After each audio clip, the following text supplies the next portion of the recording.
আসসালামু আলাইকুম।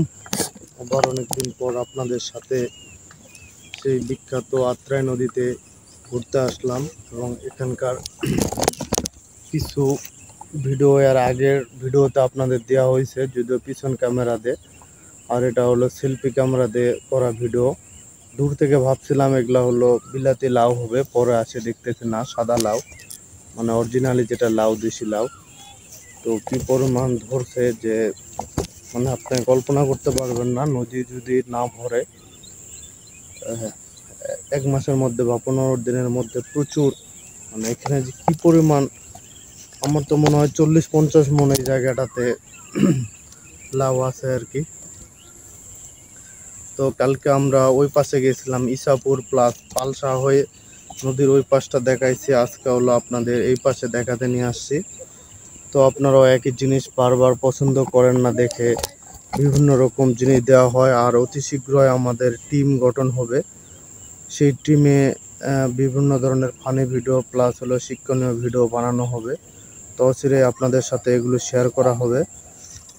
তো আপাতত আজকে শুক্রবার, আজ বিকালে চলে আসছি আপনাদের দেখানোর জন্য। তো পিছনের পরিবেশটা তো ওই ভিডিওতে দেখাইছি, সুন্দর একটা জায়গা। আর এটা চলে আসছে হলো একদম নদীর পাড়ে। তো ছুটির দিন সব সময় আর কি বিভিন্ন জায়গা ঘোরাঘুরির দৃশ্য আপনাদের সাথে শেয়ার করা হয়। তো আজকেও তার ব্যতিক্রম নয়, মানে নিয়ে আসছি হলো আত্রাই নদীর একদম চরের মধ্যে, যেখানে লাউ গাছের ফলন দেখতেই পাচ্ছেন কি পরিমাণ।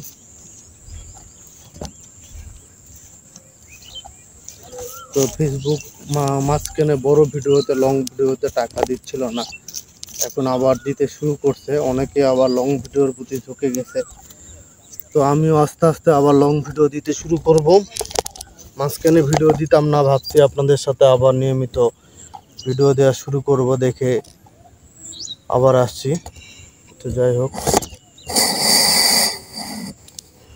তো আমার ইউটিউব চ্যানেলটা শর্ট ভিডিও এবং বিভিন্ন ভিডিওর মাধ্যমে ওয়াচ টাইম ফিল আপ করার চেষ্টা করা হচ্ছে। তো যারা আমার ইউটিউবে যুক্ত আছেন তারাও আমাকে লাইক, কমেন্ট এবং শেয়ার দেবেন। আর পাহাড়পুর প্লাস হলো জগদ্দল বিহারের ভিডিও আমার কাছে আছে, সেগুলো আস্তে আস্তে আপনাদের সাথে শেয়ার করব। তো সেই পর্যন্ত সবাই ভালো থাকবেন এবং ভিডিওটি সবাই শেয়ার দিবেন। প্রচুর রোদ গরম।